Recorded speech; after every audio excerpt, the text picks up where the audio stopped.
Assalamualaikum warahmatullahi wabarakatuh. Perkenalkan, nama saya Devi Kristinasari SSTM Kes dengan NIDN 1122128502 dan UPTK 35547636642370003. Saya merupakan dosen tetap di Politeknik Wirausaha Nusantara Malang. Di sini rumpun ilmu saya adalah rumpun ilmu terapan. Untuk pohon ilmunya adalah kesehatan masyarakat dan untuk cabang ilmunya adalah kesehatan reproduksi. Dan salah satu mata kuliah yang saya ampu adalah asuhan kebidanan masa nifas dan menyusui. Pada kesempatan ini saya menyampaikan pernyataan diri dosen dalam unjuk kerja Tridharma Perguruan Tinggi atau PDD UKTPT khususnya pada aspek pengajaran. Adapun tujuan dari pemaparan ini adalah salah satu syarat untuk mengikuti sertifikasi dosen pada tahun 2026. Asuhan kebidanan nifas dan menyusui merupakan mata kuliah yang penting karena membantu mahasiswa untuk memberikan asuhan kebidanan pada ibu nifas dan mendeteksi dini adanya penyulit atau kegawat daruratan pada masa nifas. Penyulit masa nifas bisa terdeteksi pada masa nifas, pada waktu hamil, pada waktu persalinan, dan pada waktu nifas dan menyusui. Karena ini merupakan satu rangkaian siklus reproduksi yang saling berkesinambungan. Apa yang terjadi atau dialami pada saat ibu hamil sangat menentukan kondisi kesehatan pada masa nifas dan menyusui. Misalnya pada kasus ibu hamil dengan preeklamsi atau eklamsi, ibu hamil dengan KEK, itu akan sangat mempengaruhi pada masa nifas nantinya.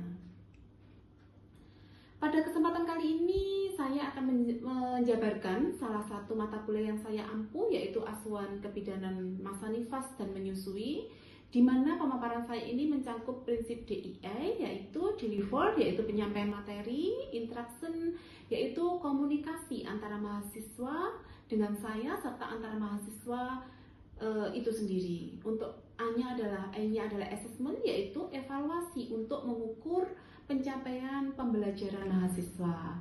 Dan berikut adalah outline materi yang akan saya sampaikan pada kesempatan kali ini. Yang pertama adalah deskripsi mata kuliah, ada capaian pembelajaran mata kuliah, ada sistem pembelajaran, ada metode pembelajaran, ada sistem penilaian, dan yang terakhir nanti ada rekaman video pembelajaran di salah satu kelas pada mata kuliah asuhan kebidanan masa nifas dan menyusui.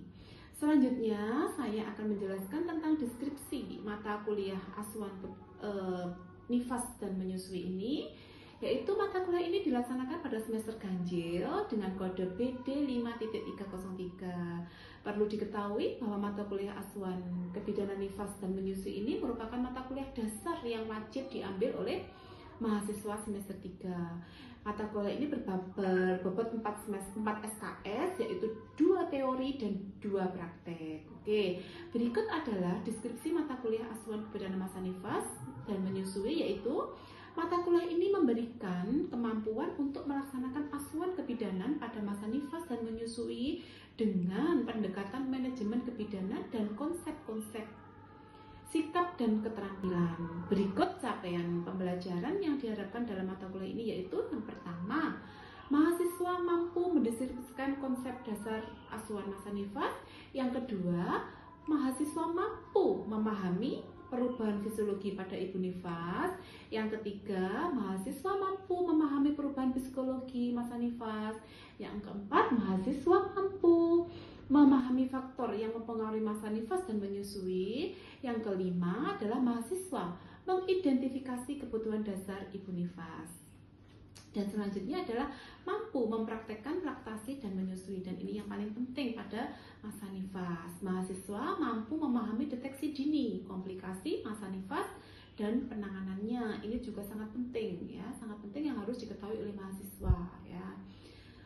Karena pada masa-masa atau jika terjadi komplikasi pada masa nifas ini, jika terjadi, kita harus segera memberikan penanganan awal atau penanganan segera pada kasus tersebut, itu ya. Selanjutnya, mahasiswa mampu memahami asuhan nifas normal, memahami asuhan kebidanan pada ibu nifas, baik yang normal maupun yang patologis ya. Jadi di sini diharapkan kalau untuk yang patologis diharapkan mahasiswa mampu memberikan penanganan awal ya. Dan terakhir adalah mampu melaksanakan pendokumentasian asuhan kebidanan. Jadi apa yang dilakukan, apa yang sudah dikerjakan harus didokumentasikan sebagai rekam medik atau alat bukti sebagai tentang pelayanan yang sudah kita berikan. Untuk perkuliahan ini ada 16 kali pertemuan, di mana 14 kali tatap muka, pembelajaran dan 2 kali evaluasi yaitu UTS dan UAS. Ya. Adapun materi perkuliahan yang akan saya sampaikan pada mata kuliah ini yaitu yang pertama konsep dasar asuhan kebidanan masa nifas, yang kedua adalah perubahan fisiologi ibu nifas, yang ketiga adalah adaptasi psikologi pada ibu nifas, selanjutnya respon orang tua terhadap bayi, terus ada faktor-faktor yang mempengaruhi masa nifas, penyulit komplikasi masa nifas, merencanakan kebutuhan dasar ibu masa nifas, dan mempolakan asuhan ibu masa nifas. Ya, selanjutnya ada penyusun rencana asuhan bersama klien pada masa nifas, mengevaluasi asuhan pada masa nifas. Ini nanti akan diberikan pada pertemuan yang ke-10. Yang ke-11 adalah deteksi kegawat daulatan pada ibu nifas, dan yang ke-12 adalah stabilisasi kondisi umum yang mengalami kegawat daruratan dan kolaborasi rujukan ke fasilitas kesehatan yang tepat. Dan yang terakhir adalah laporan atau pendokumentasian asuhan kebidanan pada masa ibu nifas.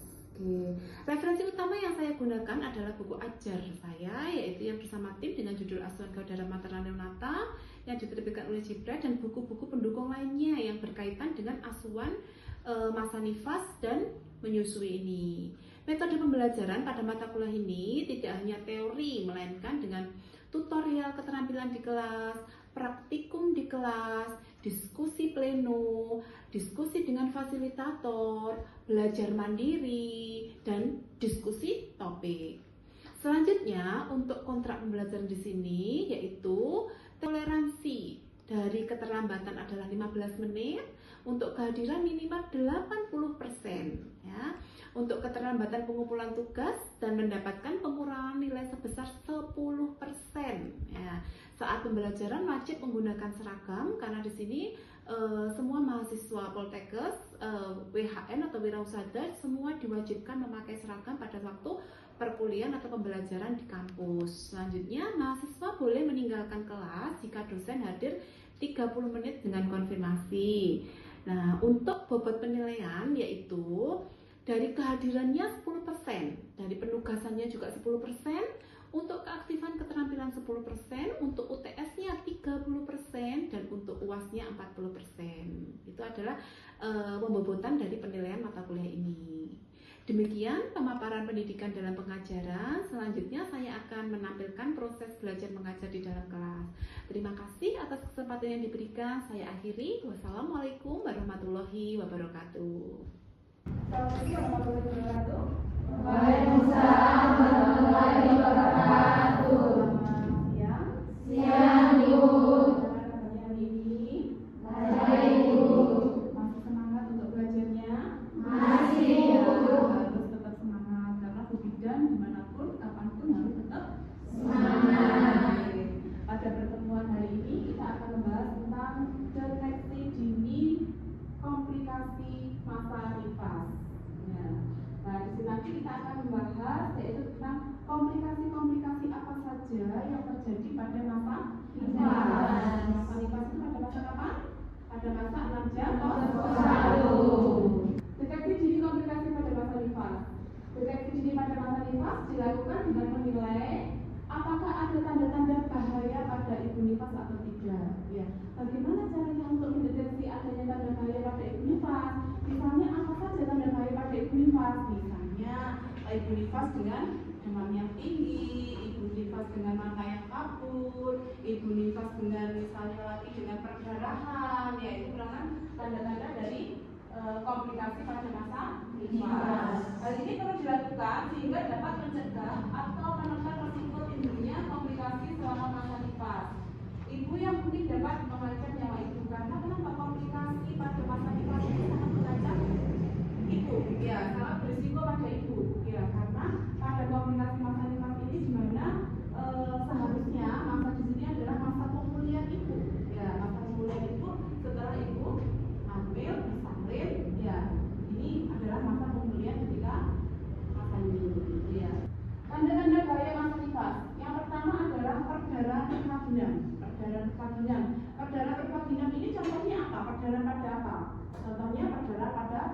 robekan jalan rahim, betul, jalan rahim. Terus misalnya adanya retensio misalnya terjadi karena atonia uteri, itu kan perjalanannya dengan perjalanan pervaginan.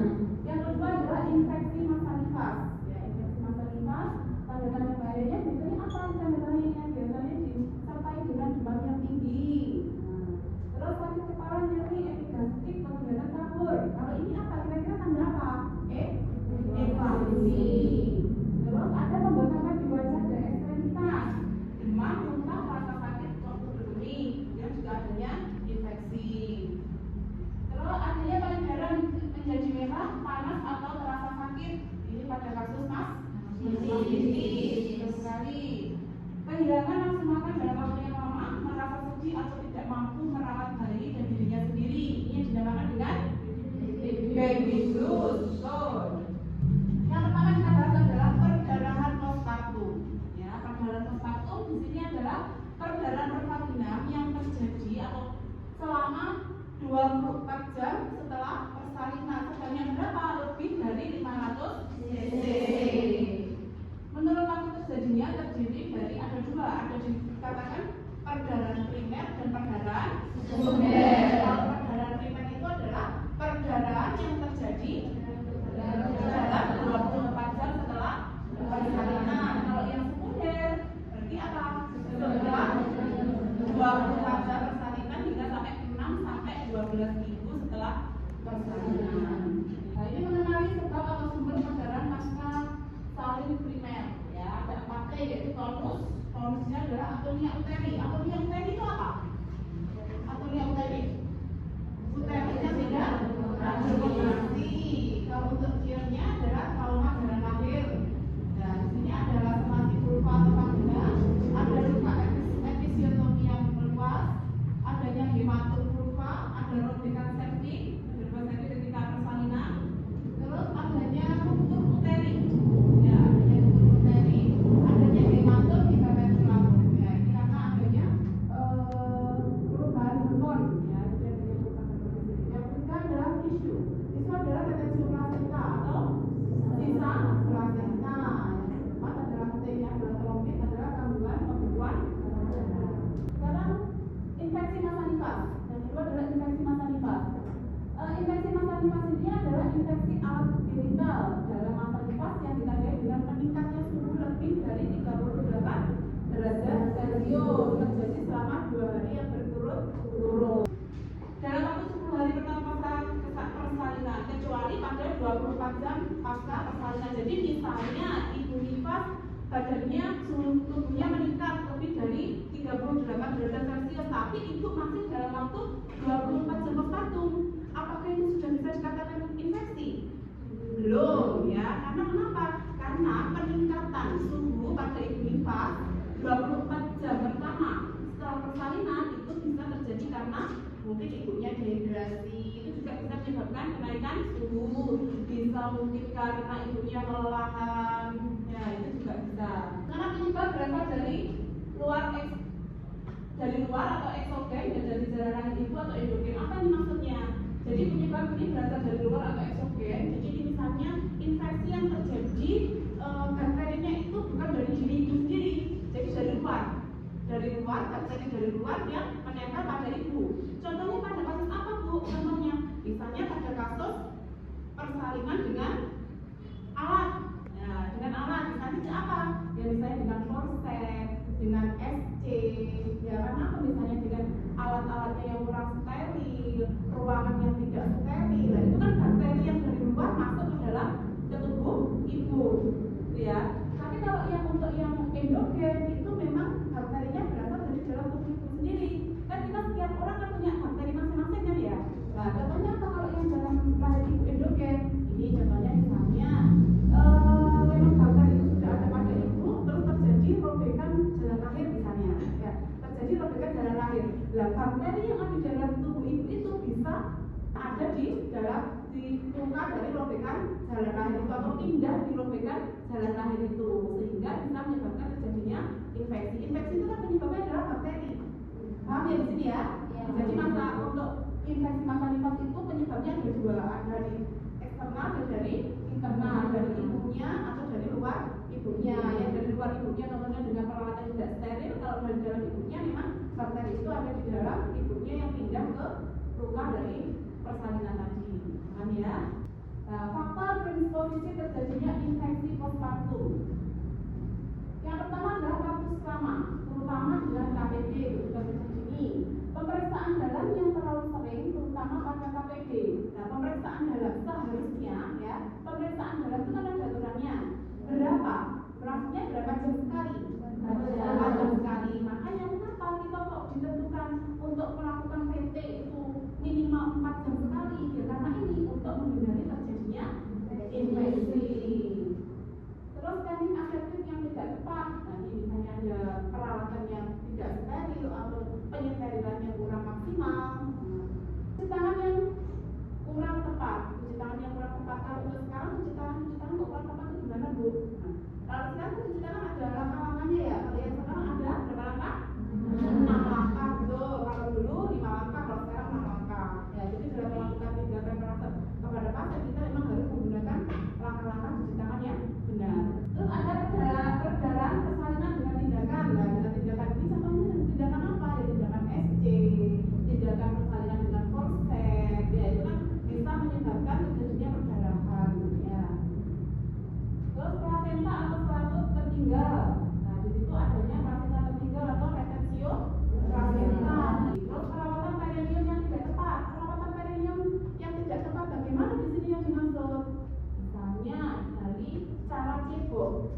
Cara cebok ibu. Yang benar adalah cara ceboknya dari mana? Dari depan ke belakang. Nah, itu kita juga harus memberikan konseling kepada ibu, itu pentingnya. Dan itu jadi tidak hanya memberikan tindakan pelaksanaan saja tidak, tapi juga harus memberikan konseling. Nah, jadi nggak hanya dia posisi ibu ada pasien ibu hamil diperiksa, ada varian bersalin ditolong persalinannya tidak, tapi kita juga harus memberikan konseling. Terus adanya infeksi pada vagina atau cervix atau PMS itu adanya infeksi pada vagina, misalnya nanti terjadinya pada episiotomi ya. Sakit kepala, nyeri epigastrik, penglihatan kabur. Nah, ini kira-kira tanda apa ini? Tanda eklamsi, tanda eklamsi di sini ya. Jadi tanda-tanda eklamsi lah. Eklamsi di sini sebenarnya juga bisa loh ini bisa enggak ya dicegah. Jadi dia untuk mencegah terjadinya eklamsi ini bisa dideteksi ya, dideteksi pada masa kehamilan ya. Untuk yang keempat adalah pembakaran pada wajah dikarenakan tertimbunnya cairan dalam jaringan akibat adanya gangguan keseimbangan. Ada demam, muntah, rasa sakit perut berlebih merupakan salah satu tanda terjadinya infeksi saluran kemih. Sensitivitas kandung kemih berkurang akibat peregangan atau trauma. Dan atau terasa sakit. Ini apa ini? Kira-kira apa? Kasus apa? Mastitis. Ada kasus mastitis. Nah, penumpukan asin di kelenjar payudara menyebabkan penyumbatan saluran air susu. Jadi biasanya sebelum mastitis ada apa? Bendungan ASI. Nah, itu bendungan ASI yang dibiarkan tidak ada penanganan itu nanti akan bisa menyebabkan kasus mastitis. Terus ada kandungan protein dalam ASI dianggap tubuh sebagai benda asing dan kekebalan tubuh akan bereaksi untuk selamanya ada infeksi. Yang ketujuh adalah kehilangan nafsu makan dalam waktu yang lama, bisa terjadi karena kelelahan pasca bersalin, mungkin terjadinya partus yang lama, ya, sehingga ibunya lelah, sehingga ibunya untuk makan nafsu makannya dia berkurang karena ibunya sudah kelelahan. Atau juga bisa terjadi karena adanya gejala dari postpartum blues. Terus ada menghambat proses pemulihan ibu pada masa nifas.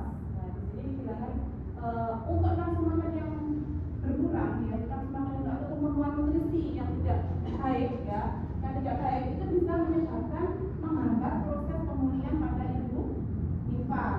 Nah, karena itu gizi di sini sangat penting sekali pada masa ibu pada masa nifas, ya, karena apa? Untuk pemulihan luka-luka pada saat persalinan. Makanya ada kan keyakinan atau sugesti tidak boleh makan ikan, tidak boleh makan telur. Pernah mendengar? Nah, itu sebenarnya hal yang salah. Karena kenapa? Justru pada masa nifas itu ibu sangat membutuhkan protein. Protein dari mana ya? Dari telur itu tadi.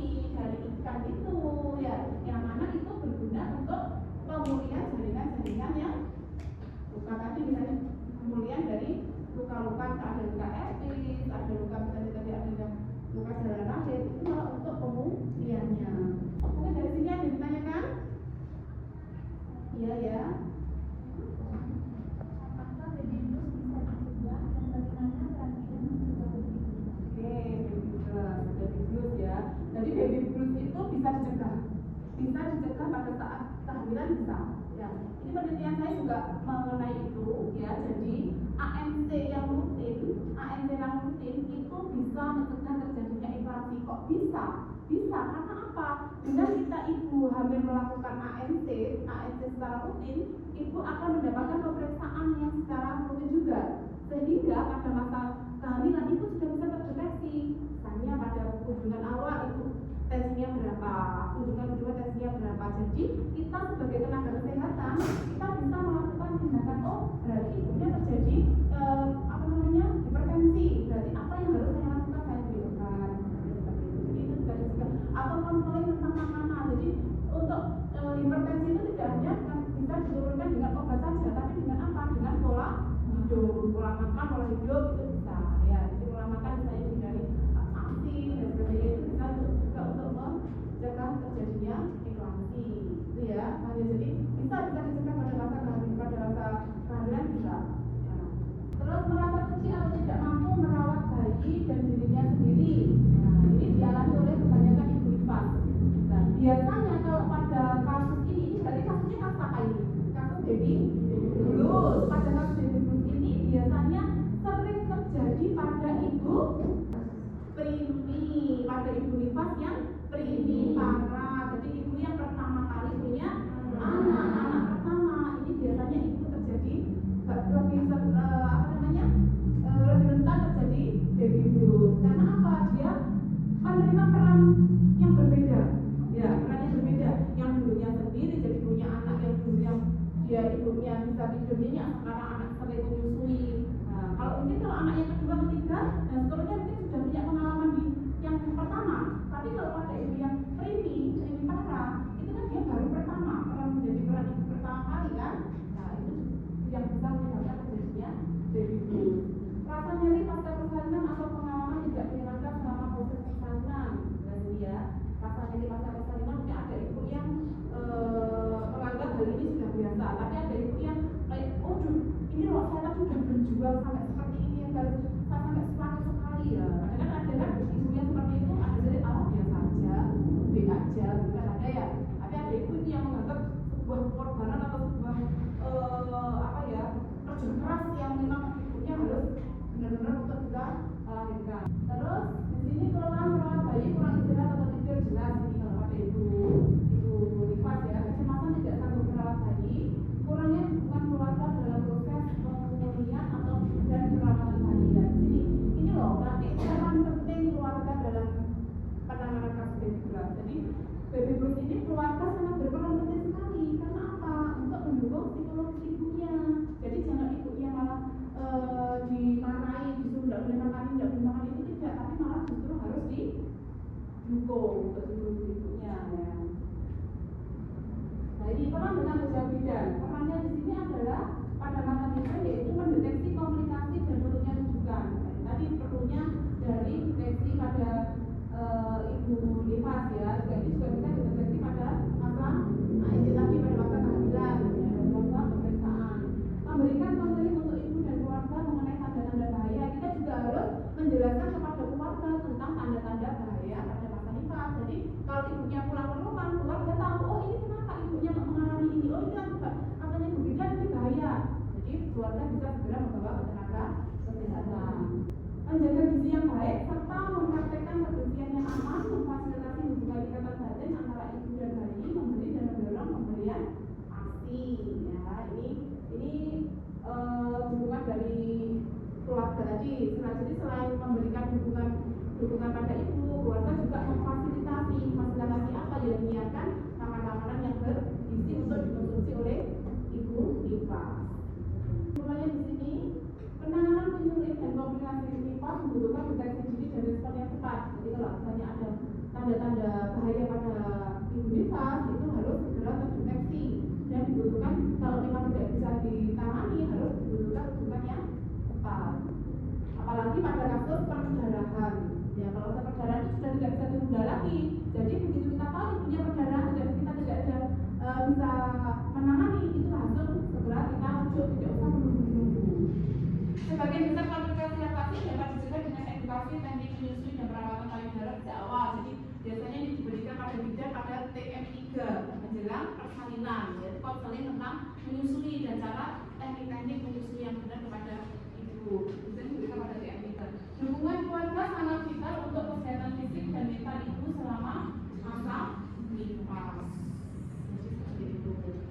Apakah sudah mantap? Sudah ya, dengan komplikasi masalah apa saja yang terjadi pada masa nifas, bagaimana cara mendeteksi masa nifas, sudah tahu ya?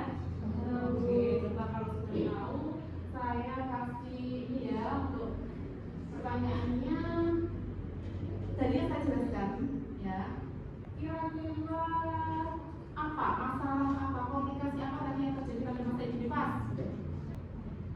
Komplikasi apa tadi? Apa tadi? Terus apa lagi? Adanya, oke kan? Jalan lahir, oke. Jadi adanya pergerakan postpartum. Sudah ada lagi yang ditanyakan? Tidak ada lagi? Kalau tidak ada lagi, saya akhiri dulu kuliah hari ini. Untuk berikutnya nanti kita materinya tentang penanganan dari masalah-masalah atau komplikasi dari masa nifas. Jadi besok kita menangani dari tadi ada retensi plasenta, berarti kita besok praktek untuk retensi plasenta. Ya, atomia uteri bagaimana cara untuk penanganan pada atomia uteri pada ibu nifas, nanti kita praktekkan di pertemuan berikutnya. Baik, sudah tidak ditanyakan?